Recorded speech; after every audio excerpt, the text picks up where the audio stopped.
हरे राम राम राम हरे हरे हरे कृष्णा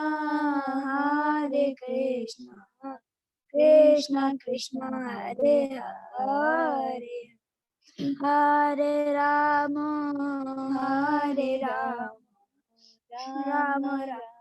हरे हरे हरे कृष्णा कृष्ण कृष्ण हरे हरे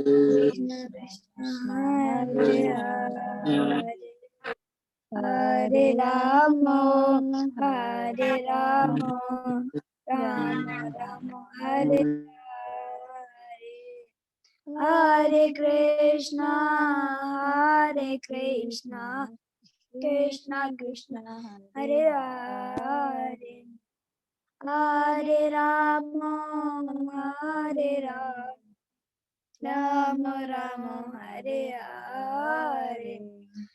हरे हरे कृष्ण कृष्ण हरे हरे हरे राम राम हरे हरे कृष्ण कृष्ण कृष्ण हरे हरे हरे राम राम हरे हरे कृष्ण। हमारा टाइम हो चुका है तो हम लोग स्टार्ट करते हैं। Hare Krishna everyone, shall we start? Yes माता जी, आप करना चाहें तो ओम नमो भगवते वासुदेवाय से स्टार्ट कर लीजिए। ओके। ओम नमो भगवते वासुदेवाय। ओम नमो भगवते वासुदेवाय। माता जी, इसके आगे आप कंटिन्यू करेंगे। ओम नमो भगवते वासुदेवाय। नारायणं नमस्कृत्यं नरं चैव नरोत्तमं देवीं सरस्वती व्यासं ततो जयमुदीरयेत्। नष्टप्रायेषु अभद्रेषु नित्यं भागवत सेवया भगवतीर्युतं श्लोके भक्तिर्भवति नैष्टिकी। हरे कृष्णा। तो अभी हम लोग 15th पहले स्कंद का 15th अध्याय पढ़ रहे हैं अभी हम लोग। तो अभी तक हमने यही पढ़ा था कि जब भगवान कृष्ण वापस जा रहे थे तो अर्जुन किस तरह से अर्जुन और सभी पांडव किस तरह से उनके शोक में विलीन हो रहे थे। तो अर्जुन किस तरह से अलग-अलग स्थिति को याद कर रहे थे। तो आज का हमारा टास्क जो है वो है 11th, 12th and 13th number श्लोक। So we'll start with 11th shlok, and I request Shivani Mataji if you can सब जने अपना आपको अगर unmute कर सके so that we can repeat the shlok. Yes माता जी।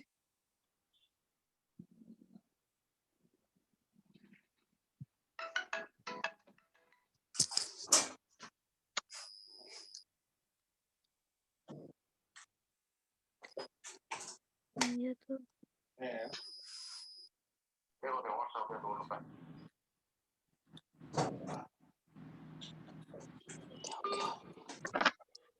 राधे राधे।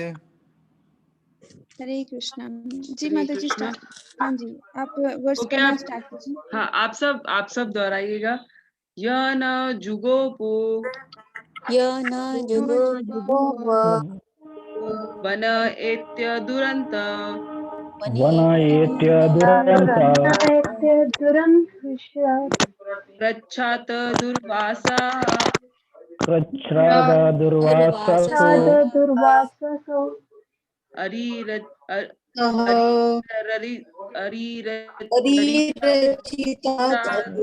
अयुत्ग्रह हरिरचितात् अयुतः अग्रभुकं यः यः शाक अन्वशिष्टाम् शाकानाशिष्टाम् उपयुज्य यतः उपयुज्य यतः त्रिलोकीं तृप्ताम् त्रिलोकीं तृप्ताम् अमंस्त सलीले अमंसता सलीले विनिमग्न संगः विनिमग्नसङ्गः गः।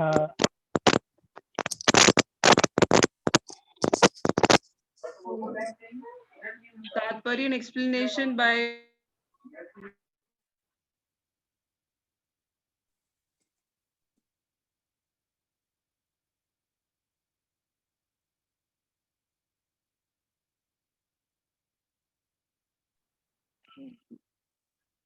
हमारे वनवास के समय 10,000 शिष्यों के साथ भोजन करने वाले दुर्वासा मुनि ने हमें भयावह संकट में डालने हेतु हमारे शत्रुओं के साथ मिलकर चाल चली। उस समय उन्होंने भगवान श्री कृष्ण ने झूठन ग्रहण करने मात्र से हमें बचाया था। इस प्रकार उनके भोजन ग्रहण करने से नदी में स्नान करती मुनि मंडली ने अनुभव किया कि वह भोजन से पूर्ण रूप से संतुष्ट हो गए हैं और तीनों लोग भी संतुष्ट हो गए हैं। आज अब तात्पर्य के लिए मैं रिक्वेस्ट करूंगी सुनीता माता जी।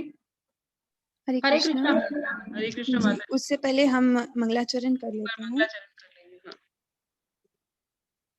ओम अज्ञानां तिमिरान्धस्य ज्ञानाञ्जनशलाकया चक्षुरुन्मिलितं येन तस्मै श्रीगुरुवे नमः। श्रीचैतन्यमनोभीष्टं स्थापितं येन भूतले स्वयं रूप कदा मह्यं ददाति स्वपदान्तिकं। वन्देऽहं श्रीगुरु श्रीयुतपदकमलं श्रीगुरुं वैष्णवांश्च श्रीरूपं साग्रजातं सहगण रघुनाथान्वितं तं सजीवं सावद्वैतं सावधूतं परिजनसहितं कृष्णचैतन्यदेवं श्रीराधा कृष्णपादां सहगण ललिता श्रीविशाखान्वितांश्च। हे कृष्ण करुणा सिंधु दीनबंधु जगतपते गोपेश गोपिका कांत श्री राधा कांत नमस्तुते। तप्त कांचन गौरांगी श्री राधे वृंदावनेश्वरी वृषभानुसुते देवी प्रणमामि हरिप्रिये। वाञ्छाय कल्पतरुभ्यश्च कृपा सिन्धुभ्यैव च पतितानां पावनेभ्यो वैष्णवेभ्यो नमो नमः। नमः ॐ विष्णुपादाय कृष्णप्रेष्ठाय भूतले श्रीमते भक्तिवेदान्त स्वामिनिधि नामिने।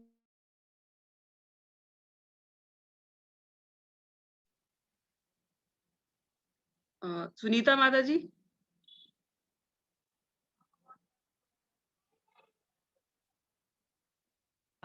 हरे कृष्णा टू एवरीवन। हरे कृष्ण माता। तात्पर्य। द्वारस मुनि ये शक्तिशाली योगी ब्राह्मण थे जिन्होंने कठिन तपस्या तथा महान व्रतों के द्वारा धर्म के नियमों का पालन करने का संकल्प किया था। उनका नाम अनेक ऐतिहासिक घटनाओं के साथ जुड़ा हुआ है। ऐसा प्रतीत होता है कि उन्हें शिव की तरह सरलता से प्रसन्न किया जा सकता था तथा सरलता से रुष्ट किया जा सकता था। प्रसन्न होने पर वे सेवक का अपार शुभ कर सकते थे और अप्रसन्न होने पर भारी विपदा उत्पन्न कर सकते थे। कुमारी कुंती अपने पिता के घर में सभी महान ब्राह्मणों की सेवा किया करती थी और उनके अच्छे सत्कार से प्रसन्न होकर दुर्वासी मुनि ने उन्हें ऐसी शक्ति का वर दिया कि जिससे वे इच्छित देवता का आह्वान कर सकती थी। ऐसा समझा जाता है। माता जी स्क्रीन शेयर नहीं हो रहा है। हेलो शिवानी माता जी स्क्रीन शेयर नहीं हो रहा है। हरे कृष्ण। हाँ हरे कृष्णा। माता जी स्क्रीन शेयर नहीं हो रहा है। मेरे पास तो बुक है बट अभी है क्या? नहीं माता जी नहीं हो रहा है। मैं करूं क्या लैपटॉप से शेयर? ओके अभी जस्ट एक वेट। Minute let me. अभी हो रहा है। आप ट्राई कीजिए। आपका हो रहा है क्या? हाँ ओके थैंक यू। हरे कृष्णा। ऐसा समझा जाता है कि वे शिव के अंशावतार थे अतः वे शीघ्र ही प्रसन्न या रुष्ट किए जा सकते थे। वे शिव के महान भक्त थे और शिव के आदेश से उन्होंने श्वेत केतु का पुरोहित बनना स्वीकार किया था क्योंकि श्वेत केतु 100 वर्ष तक चलने वाले यज्ञ कर चुके थे। वे कभी कभी इंद्रदेव की स्वर्ग सभा में भी जाया करते थे। वे अपनी महान योगी शक्ति के बल से अंतरिक्ष में यात्रा कर सकते थे और ऐसा समझा जाता है कि उन्होंने अंतरिक्ष में बहुत दूरी तक भौतिक आकाश से भी परे वैकुंठ के ग्रहों तक यात्रा की थी। उन्होंने इतनी लंबी दूरी एक वर्ष में तब तय की थी जब उन्होंने चक्रवर्ती सम्राट एवं महान भक्त राजा अम्बरीश से झगड़ा किया था।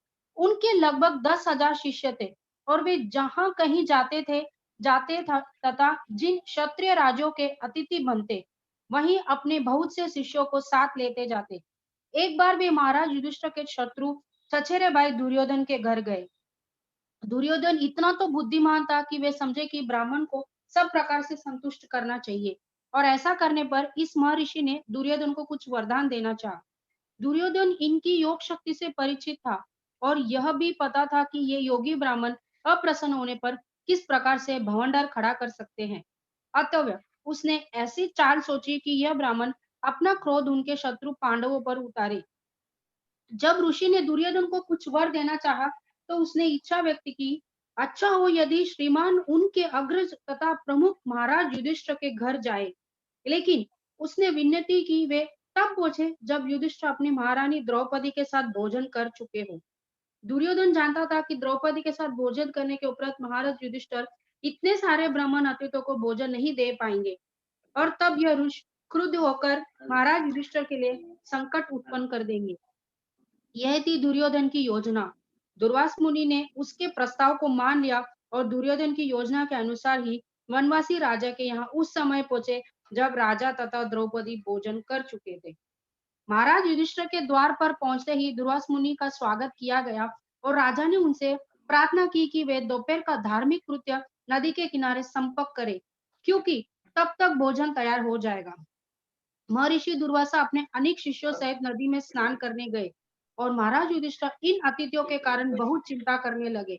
जब तक द्रौपदी नहीं खाती थी, तब तक चाहे कितना ही अतिथि क्यों न आ जाए, उन्हें भोजन दिया जा सकता था। किंतु ऋषि तो दुर्योधन की योजना के अनुसार उस समय पहुंचे थे जब द्रौपदी भोजन कर चुकी थी। जब भक्तगण कठिनाई में होते हैं, तब उन्हें ध्यान मग्न होकर श्री भगवान का स्मरण करने का अवसर प्राप्त होता है। अतः द्रौपदी उस विषम स्थिति में भगवान श्री कृष्ण का स्मरण कर रही थी और सर्वव्यापी श्री भगवान तुरंत अपने भक्तों को कठिन स्थिति को समझ गए। अतएव वे वहां पर उपस्थित हुए और द्रौपदी से कहा कि जितना भी भोजन बचा हो उसे वे ले आए। ये भगवान की बात सुनकर द्रौपदी अत्यंत तीव्र हुई, क्योंकि भोजन तो था नहीं और श्री भगवान भोजन मांग रहे थे। उन्होंने श्री भगवान से कहा कि यदि वे खा न चुकी होती तो सूर्य द्वारा प्रदत्त रहस्यमयी थाली से वे कितना ही भोजन दे सकती थी, किंतु उस दिन वे भोजन कर चुकी थी। अतः अब संकट उपस्थित था।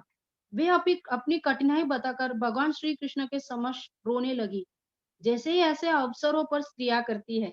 किंतु श्री भगवान ने द्रौपदी से रसोई के पात्र लाने को कहा, जिससे वे देख सके कि उनमें कहीं भोजन का कोई खंड लगा तो नहीं रह गया। द्रौपदी के ऐसा करने पर श्री भगवान ने देखा कि पात्र में शाक का एक कण लगा हुआ है। श्री भगवान ने उसे निकालकर तत्क्षण खा लिया। उसके पश्चात श्री भगवान ने द्रौपदी से कहा कि महर्षि दुर्वासा सहित समस्त अतिथियों को बुलाए। भीम को नदी तट से उन सबको बुला लाने हेतु भेजा गया। भीम ने कहा, हे महोदय, आप विलंब क्यों कर रहे हैं? आइए, आपके लिए भोजन तैयार है। किंतु भगवान श्री कृष्ण ने भोजन का एक कण ग्रहण कर लिया था। अतः नदी में स्नान करते समय अतिथियों का भी पेट पूरा भर चुका था। उन्होंने सोचा कि महाराज युधिष्ठिर ने उन सबके लिए नाना प्रकार के व्यंजन तैयार कराए होंगे और चूंकि उन्हें भूख नहीं लग रही थी तो वे खा नहीं सकेंगे, तो महाराज युधिष्ठिर को दुख होगा। अतः श्रेयस्कर यही होगा कि वे वहां जाए ही नहीं। इसलिए उन सब ने वहां से चले जाने का निश्चय किया। यह घटना सिद्ध करती है कि श्री भगवान सर्वोत्कृष्ट योगी है, अतः वे योगेशार कहलाते हैं। दूसरी शिक्षा यह मिलती है कि प्रत्येक गृहस्थ को चाहिए कि वह श्री भगवान को भोजन भेंट करे। इसका फल यह होगा कि हर व्यक्ति संतुष्ट हो जाएगा, भले ही 10,000 अतिथि क्यों न हो, क्योंकि श्री भगवान संतुष्ट है। यही भक्ति की विधि है। हरे कृष्णा। हरे कृष्णा माता जी। वेल, दिस इज इस वर्स में पूरी एक कथा दी गई है दुर्वासा मुनि के बारे में, जो पांडवों के साथ में वन में हुआ था। तो किस तरह से दुर्योधन ने छल करके दुर्वासा मुनि को वहां पे भेजा ताकि पांडवों को उनका श्राप फेस करना पड़े, बट ऐसा कुछ हुआ नहीं, क्योंकि पांडव थे प्योर भक्त और भगवान हमेशा अपने प्योर भक्त की जो हेल्प करने के लिए हमेशा आतुर रहते हैं, is always there to help them. So इसमें एक बात बहुत अच्छी दी गई है कि जब भक्तगण कठिनाई में होते हैं तब उन्हें ध्यान मग्न होकर श्री भगवान का स्मरण करने का अवसर प्राप्त होता है। और ऐसा ही कुछ थोड़े टाइम पहले इस रीडिंग सेशन में बताया था कि जैसे कुंती माता ने भी भगवान को यही कहा था कि जब कष्ट थे तब आपका स्मरण था, अब कष्ट नहीं है तो आप भी जा रहे हैं तो आपका स्मरण कैसे होगा। तो जीवन में अगर हमेशा कठिनाई रहती है तो भक्त हमेशा उस कठिनाई में भगवान को हमेशा याद करते हैं। तो कठिनाई का आना मतलब this is a positive sign कि हमें हमेशा भगवान को याद करना चाहिए। हमें ये मौका मिलता है कि हम भगवान को ज्यादा अच्छे तरीके से याद कर पाते हैं। दूसरी इस पर्पट की जो लास्ट फ्यू लाइंस है कि यह घटना सिद्ध करती है कि श्री भगवान सर्वोत्कृष्ट योगी है, अतएव वे योगेश्वर कहलाते हैं। दूसरी शिक्षा यह मिलती है कि प्रत्येक गृहस्थ को चाहिए कि वह भगवान को भोजन भेंट करे। जब हम भगवान को भोजन भेंट करते हैं तो वो कहते हैं प्रसाद में कन्वर्ट हो जाता है। तो जिसका हम ये कह सकते हैं प्रसाद माने प्र से प्रभु, स से साक्षात और द से दर्शन। तो हम प्रभु के साक्षात दर्शन कर लेते हैं अगर वो भेंट किया हुआ प्रसाद अगर हमने ग्रहण कर लिया तो। हरे कृष्णा। ओके, हम आगे नेक्स्ट पर्पट की नेक्स्ट श्लोक की तरफ बढ़ेंगे। श्लोक नंबर 12 इज नेहा माता जी हरे देयर? कृष्णा। हरे कृष्णा। हरे कृष्णा। हाँ जी, इसमें जैसे एक और चीज बताई गई है यस कि माता जी। जी, वैसे द्रौपदी माता के बारे में बताया यहाँ पे कि यहाँ पे एक और चीज बताई गई कि जो द्रौपदी माता तो ऐसे वो हर किसी को वो भोजन करवा सकते थे। जैसे स्टोरी आपने सुनी, आई होप सबने सुन ली होगी प्रॉपर तरीके से। मैं इसमें एक मेन चीज बताना चाहूंगी।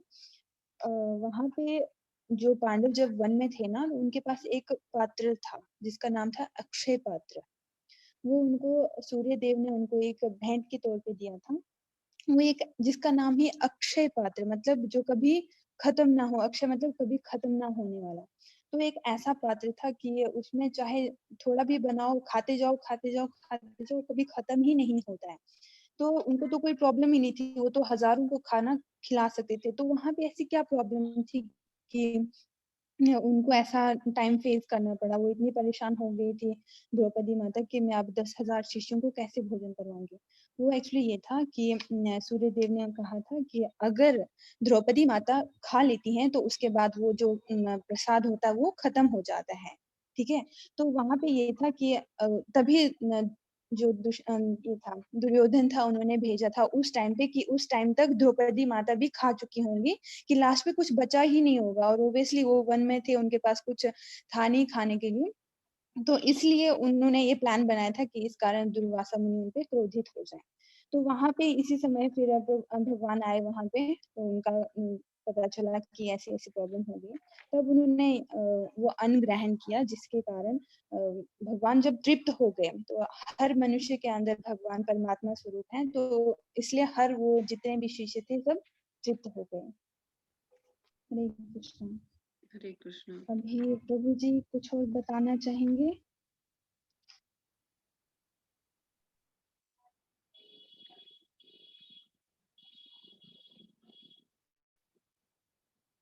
Ma'am shall we move to next verse माता जी?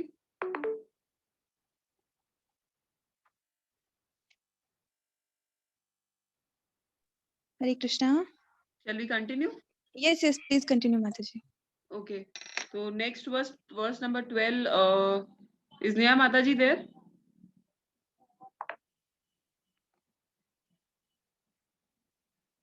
ओके, कौन पढ़ना चाहेगा नेक्स्ट वर्स? नेहा माता जी देर? ओके माता जी, आप इनको आप अनम्यूट कर सकते हैं अपने आप को। हरे कृष्णा। हरे कृष्ण।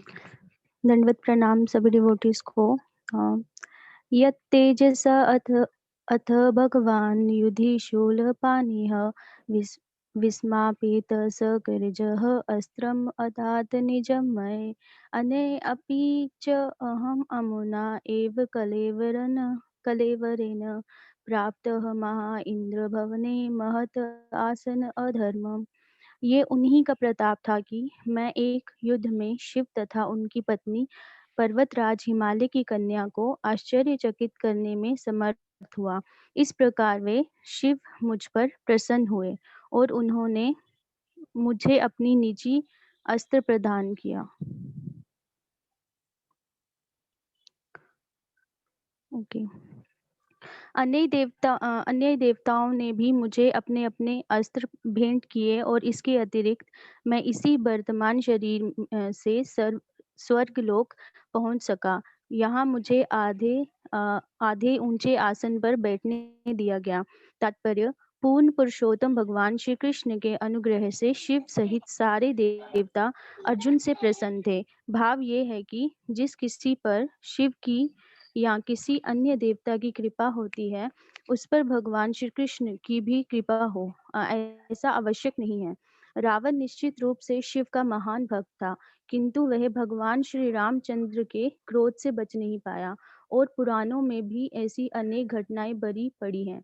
किंतु यहाँ पर एक ऐसा उदाहरण मिलता है जिसमें शिव अर्जुन से युद्ध करके भी प्रसन्न होते हैं। परमेश्वर के भक्त जानते हैं कि देवताओं का सम्मान किस प्रकार किया जाए, किंतु देवताओं के भक्त कभी-कभी अल्पज्ञतावश ऐसे सोचते हैं कि श्री भगवान देवताओं से बड़े नहीं हैं। ऐसी धारणा से मनुष्य अपराधी बन जाता है और उसका अंत वैसा ही होता है जैसा रावण तथा अन्य राक्षसों का हुआ। भगवान श्री कृष्ण के साथ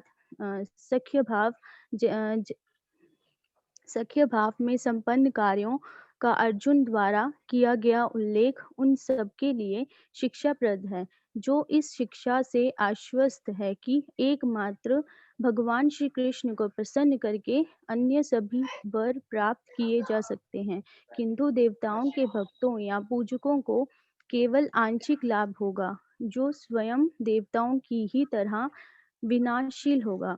इस श्लोक की दूसरी महत्ता ये है कि भगवान श्री कृष्ण की कृपा से अर्जुन इसी शरीर से स्वर्गलोक पहुंच सके, जहां स्वर्ग के देवता इंद्रदेव ने अर्ध ऊंचे सिंहासन पर अपने साथ बिठाकर उन्हें सम्मानित किया।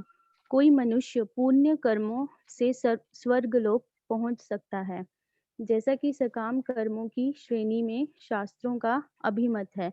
जैसा कि श्रीमद् भागवत गीता 1.21 में कहा गया है, जब ऐसे पुण्य कर्मों का फल क्षीण हो जाता है, तब भोक्ता को पुनः पृथ्वी लोक पर ला गिराया जाता है। चंद्रमा भी स्वर्गीय ग्रहों के समान स्तर पर है और जिन लोगों ने यज्ञ संपन्न करके, दान देकर तथा कठोर तपस्या करके पुण्य अर्जित किया है, उन्हें ही शरीर की आयु पूरी होने के पश्चात स्वर्ग लोक में प्रविष्ट होने दिया जाएगा। अर्जुन को उसी शरीर में स्वर्ग में प्रविष्ट होने दिया गया, जो केवल भगवत कृपा का प्रसाद था, अन्यथा ऐसा होना संभव नहीं है। आधुनिक विज्ञानियों द्वारा स्वर्गलोक में प्रवेश करने के सभी प्रयास व्यर्थ सिद्ध होंगे, क्योंकि ऐसी विज्ञानी अर्जुन के समान स्तर पर नहीं है। वे तो सामान्य मनुष्य हैं, जो यज्ञ, दान या तप की निधि से विहीन हैं। ये भौतिक शरीर प्रकृति के 3 गुण, सत्व गुण, रजोगुण तथा तमोगुण से प्रभावित होता है। आधुनिक प्रजा न्यूनाधिक रूप से रजोगुण तथा तमोगुण से प्रभावित है और इस प्रभाव के लक्षण उनके अत्यंत कामुक तथा लोभी होने से प्रकट होते हैं। ऐसे पतित मनुष्य मुश्किल से स्वर्गलोक पहुंच सकते हैं। स्वर्गलोक के ऊपर भी अनेकानेक लोक हैं, जहां केवल सतोगुणी जीव ही पहुंच सकता है। इस ब्रह्मांड में स्वर्ग तथा अन्य लोकों के निवासी अत्यंत बुद्धिमान होते हैं, मनुष्यों से कई गुना अधिक, और वे एक से बढ़कर एक सतोगुणी होते हैं। वे सब श्री भगवान के भक्त होते हैं और यद्यपि उनका सत्वगुण विशुद्ध नहीं होता है, तो भी वे देवता कहलाते हैं, जिनमें इस भौतिक जगत में संभव अधिकतम मात्रा में सद्गुण पाए जाते हैं। हरे कृष्णा। हरे कृष्णा। यहाँ पे अर्जुन ये बता रहे हैं कि किस तरह से उन्होंने भगवान शिव और उनकी पत्नी पार्वती जी हिमालय की कन्या करने में असमर्थ हुए थे भगवान की हेल्प से। ओके, यहाँ पे पूर्ण पुरुषोत्तम भगवान श्री कृष्ण के अनुग्रह से शिव सहित सारे देवता अर्जुन से प्रसन्न थे। अर्जुन इतने प्योर डिवोटी थे कि भगवान के साथ साथ में सारे डेमिगॉड, सारे देवता सब उनसे प्रसन्न थे। लेकिन यहाँ पे आगे इस पॉपेट में ये भी कहा जा रहा है कि जो देवता की जो भी मनुष्य देवताओं को प्रसन्न करता है, ये जरूरी नहीं है कि भगवान श्री कृष्ण भी उससे प्रसन्न रहते हैं या भगवान श्री कृष्ण भी उस पर कृपा करते हैं। लेकिन जो मनुष्य भगवान श्री कृष्ण का भक्त बनता है वो by default we can say automatically सारे देवताओं का भक्त बन जाता है और सारे देवताओं का प्रिय रहता है। इसमें एग्जाम्पल दिया गया है रावण का। रावण वॉज एक बहुत महान भक्त था शिवजी भगवान का, लेकिन वो राम के क्रोध से नहीं बच पाया। क्यों नहीं बच पाया? क्योंकि वो शिव भगवान के भक्त थे। उन्होंने कृष्ण भगवान या राम भगवान के भक्त नहीं थे, अतः उनमें वो वी कैन से जैसे यहाँ पे जो आगे रजोगुण सतोगुण तमोगुण का डिस्क्रिप्शन दिया है, तो उनके अंदर रजोगुण और तमोगुण का कहीं ना कहीं वो था, एक कुछ से बीच था। इस वजह से वो ना राम भगवान को प्रसन्न कर पाए और अतः उनके क्रोध से वे बच नहीं पाए। And we all know the story कि किस तरह से रावण का अंत हुआ था। परमेश्वर के भक्त जानते हैं कि देवताओं का सम्मान किस तरह से किया जाता है। जो भगवान श्री कृष्ण का भक्त होता है उसे बहुत अच्छे से पता होता है कि मुझे जो दूसरे देवता हैं, देवी देवता हैं, उनका किस तरह से सम्मान करना है, किस तरह से उनकी पूजा करनी है, किस तरह से उनका आदर सत्कार करना है। लेकिन ये जरूरी नहीं है कि जो देवी देवताओं का सम्मान करते हैं उन्हें ये पता है कि उन्हें परमेश्वर या भक्त का परमेश्वर श्री कृष्ण का किस तरह से सम्मान करना है। किंतु देवताओं के भक्तों या पूजा की केवल आंशिक लाभ होता है। लेकिन इसमें यह भी डिस्क्राइब किया है कि देवताओं या भक्तों या पूजा का केवल आंशिक लाभ होता है जो स्वयं देवताओं की तरह ही विनाशशील होता है। वो आंशिक लाभ जो होता है देवताओं की पूजा करने से वो टेम्परेरी होता है। We all know in this everything in this world is temporary. तो वो जो भी हम जिस वजह से भी उन देवताओं की पूजा करते हैं वो टेम्परेरी होता है, इट्स नॉट परमानेंट। तो जिस तरह से देवता भी विनाशशील है, उनका जो वो कर्म जो होगा वो भी एक ना एक दिन उसका भी विनाश हो जाएगा। जो लाभ हमको उससे होगा उसका भी विनाश हो जाएगा। और यही बात भगवान ने 9.21 में डिस्क्राइब किया है भगवत गीता में। और नाउ आई वुड इसमें लास्ट में इसमें ये भी बताया गया है कि ये भौतिक शरीर प्रकृति के 3 गुण सतोगुण, रजोगुण और तमोगुण से प्रभावित होता है। तो जिस मनुष्य के अंदर रजोगुण व तमोगुण है वो अत्यंत कामुक व लोभी प्रकार के होते हैं। ऐसे पतित मनुष्य मुश्किल से स्वर्गलोक पहुंचते हैं। उनके लिए स्वर्गलोक पहुंचना बहुत मुश्किल होता है। लेकिन जो मनुष्य जिस मनुष्य में सतोगुण होते हैं वह स्वर्गलोक से भी ऊपर वैकुंठ धाम में जा सकता है। मैं अब रिक्वेस्ट करूंगी शिवानी माता जी से, अगर वो थोड़ा सा और लाइट इस पे डाल सके तो प्लीज। हरे कृष्णा माता जी आपने अच्छे बोल दिया है अच्छे तरीके से। बट यहाँ पे मैं थोड़ा और ऐड करना चाहूंगी। जैसे यहाँ पे एक अपराध के बारे में बताया जा रहा है कि वैसे 10 प्रकार के नाम अपराध होते हैं, बट उनमें से दूसरा नाम अपराध है कि शिव ब्रह्मा आदि देवों के नाम को भगवान के नाम के बराबर अथवा उनसे स्वतंत्र समझना। तो क्या होता है कि अगर हम जो बाकी देवी देवता हैं उनको अगर हम भगवान के बराबर या उनसे अलग समझते हैं या उनसे बड़ा समझते हैं तो हम एक अपराध कर जाते हैं। तो अपराध जो है हमारी भक्ति के लिए बहुत हानिकारक है। हमारा जो भक्ति वो पूरा जैसे ऐसे हो जाता है जैसे एक हाथी जा रहा है और उसने एक पौधे को उखाड़ दिया। तो हमें सबसे ज्यादा बचना होता है अपराधों से। और यहाँ पे जैसे बताया जा चुका है कि देवी देवता हमें जो भी देते हैं तो क्या हो जाता है वो बहुत टेम्परेरी होता है। भगवत गीता में इसके बारे में बताया जा रहा है कि स्वर्गलोक में जाना कोई मुश्किल बात नहीं है। थोड़ा सा पुण्य कर्म किया और दान दक्षिणा वगैरह की तो हम आराम से स्वर्गलोक जा सकते हैं। लेकिन हमारा जो उद्देश्य है वो स्वर्गलोक तक जाने का नहीं है। हमें तो कहाँ जाना, हमें तो वापस भगवान के धाम जाना है जहाँ पर ना जन्म मृत्यु जरा व्याधि कुछ है ही नहीं। वहां पे जब हम एक बार चले जाएंगे फिर हम वापस नहीं आएंगे।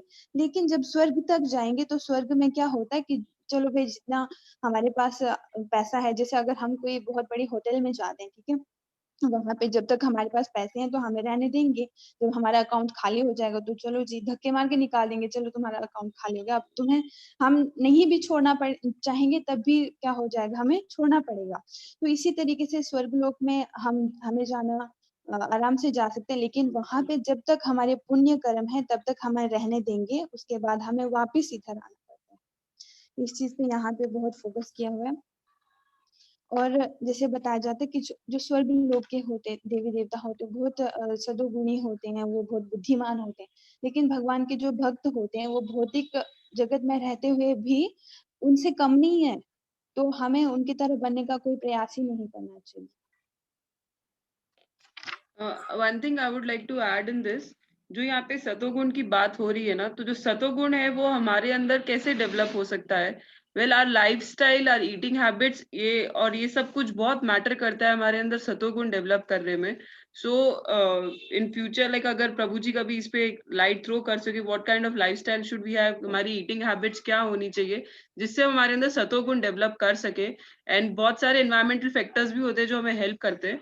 तो इस पे अगर एक in near future we can have a class or something, a discussion regarding that, ताकि इसको इस पे थोड़ा एलैबोरेट और हो सके ऐसा। डिवोटीज एसोसिएशन के साथ रह के हम अपने आप में हम अपने आप को सतोगुण में ला सकते हैं। मेरी तरफ से मैं तो यही कहना चाहूंगी कि डिवोटीज के एसोसिएशन में रह के हम बहुत कुछ सीख सकते हैं, क्योंकि जब डिवोटीज के एसोसिएशन में रहेंगे तो सब लोग कृष्ण की बात करेंगे या फिर अपनी साधना की बात करेंगे, तो उसके कारण क्या होता है कि हम तभी कहा जाता है कि हमें डिवोटीज के संग में रहना चाहिए। Great. Hare Krishna. Okay, let's move to the next verse. Yes, Verse ma'am. number 13. Yes, ma'am. आरती माता जी has raised her hand. So आरती माता जी को अगर हम अनम्यूट कर सके तो। हरे कृष्ण माता जी। कृष्ण। तत्रैव मे विहरतो भुजदण्डयुग्मं गन्धीवलक्षणं हरति वद्यदेवा इन्द्रः श्रिता यद् अनुभवितम् अजमिदा तेऽहं मध्यमुषित पुरुषेण भूमना। जब मैं स्वर्ग लोक में अतिथि के रूप में कुछ दिन रुका रहा तो इंद्रदेव समेत स्वर्ग के समस्त देवताओं ने निवात कवच नामक असुर को मारने के लिए गांडीव धनुष धारण करने वाली मेरी भुजाओं का आश्रय लिया था। हे अजमेर के वंशज राजा, इस समय मैं पूर्ण पुरुषोत्तम भगवान से विहीन हो गया हूँ, जिनके प्रभाव से मैं इतना शक्तिशाली था। तात्पर्य: स्वर्गलोक के देवता निश्चय ही अधिक बुद्धिमान, शक्तिमान तथा सुंदर होते हैं, तो भी उन्हें अर्जुन से उनके गांडीव धनुष के कारण सहायता लेनी पड़ी, क्योंकि गांडीव धनुष भगवान श्री कृष्ण की कृपा से शक्ति संपन्न था। भगवान सर्वशक्तिमान है और उनकी कृपा से शुद्ध भक्त अपनी इच्छा के अनुसार शक्तिमान हो सकता है, जिसकी कोई सीमा नहीं होती है। किंतु जब भगवान किसी से अपनी शक्ति वापस ले लेते हैं तो वे भगवान की इच्छा से शक्ति विहीन हो जाता है। हरे कृष्णा। हरे कृष्णा। इस वर्स के अंदर ये बताया जा रहा है कि अर्जुन ने एक बार स्वर्ग लोक के जब अतिथि बने थे, वो कुछ दिन वहां रुके थे, तो उन्होंने इंद्र देव सहित स्वर्ग के समस्त देवताओं का निवात कवच नामक, उन्होंने एक असुर को मारा था जिसका नाम था निवात कवच को मारने अपने गांडीव धनुष से उसको मारा था। मतलब देवताओं ने भी अर्जुन की हेल्प ली थी उस समय। भगवान ने इतनी शक्ति दे रखी थी अर्जुन को कि देवताओं को भी अर्जुन की हेल्प लेनी पड़ गई थी जब वो स्वर्ग में गए थे। यहाँ पे ये अर्जुन कहना चाह रहे कि जब भगवान उनके साथ में थे, भगवान ने उनको इतनी शक्ति दे रखी थी, इतना सर्वशक्तिमान उनको बनाया हुआ था, उनके इतने शुद्ध भक्त थे कि भगवान की इच्छा से वह सर्वशक्तिमान बने। लेकिन जब भगवान वापस अपने धाम चले गए तब वो भगवान से भी उनकी शक्ति, अर्जुन की शक्ति वापस लेके चले गए। तो कौन मनुष्य के पास कब कितनी शक्ति होगी, कब भगवान उसे प्रदान करेंगे, ये सारा डिसीजन भगवान के हाथ में होता है और वह अपने शुद्ध भक्त की हमेशा इस तरह से हेल्प करते हैं। एंड शिवानी माता जी, अगर आप और भी इसमें कुछ ऐड हरे ऑन करना कृष्णा। चाहें तो। जी माता जी, हाँ जी। जैसे यहाँ पे अभी बताया जा रहा है कि देवताओं को भी अर्जुन की हेल्प लेनी पड़ी। तो यहाँ पे बताया जा रहा है कि जो अर्जुन थे वो बहुत बलवान हैं। तो यहाँ पे भगवत गीता में भी भगवान बोलते हैं कि बलवानों का बल मैं हूँ। तो यहाँ पे अर्जुन बोल रहे हैं कि मैं शक्ति विहीन हो गया हूँ, क्योंकि अगर भगवत गीता में भगवान बोलते हैं कि बलवानों का बल मैं हूँ, तो अभी भगवान उनके सामने जो उनके साथ थे वो अंतर्ध्यान हो गए, वो चले गए। तो अर्जुन अपने आप को सोच रहे हैं कि मेरे अंदर तो अब मेरे अंदर जो बल था वो तो भगवान के ही कारण था, अब वो चले गए हैं, तो मुझे ऐसा लग रहा है जैसे मैं शक्ति विहीन हो गया हूँ। इसमें अभी इतना ही बताया जा रहा है। तो आगे आज का हमारा टास्क कंप्लीट होता है, तो नेक्स्ट हम मिलते हैं अगली बार। अभी प्रभु जी कुछ और। जी माता जी। अगर मुझसे कुछ मिस्टेक हो गई हो तो I am really sorry for that. अरे माता जी, हम सब लोग कोशिश कर रहे हैं, आपने कोई भी मिस्टेक नहीं की है। अभी प्रभु जी कुछ बोलना चाहेंगे?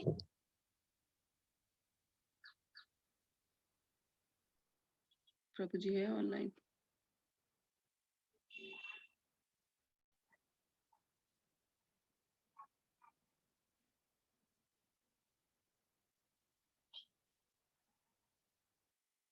प्रभु जी है माता जी ऑनलाइन? हाँ जी, हाँ जी माता जी।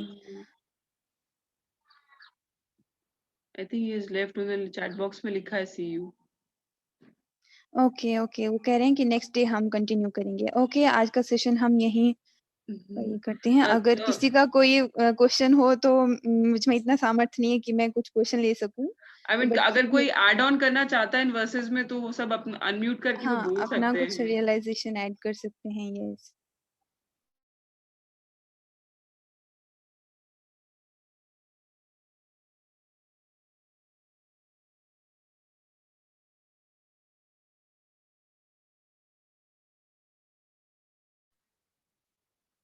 कोई कुछ नहीं बोलना चाहता है तो आज का हम एंड करें आज का सेशन। एक बार सब अपने आप को अनम्यूट कर लें प्लीज।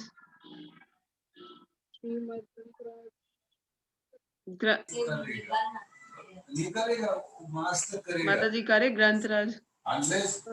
ग्रंथराज श्रीमद् भागवत की जय। सद्गुरु श्रील प्रभुपाद की जय। जय। गुरु महाराज की जय।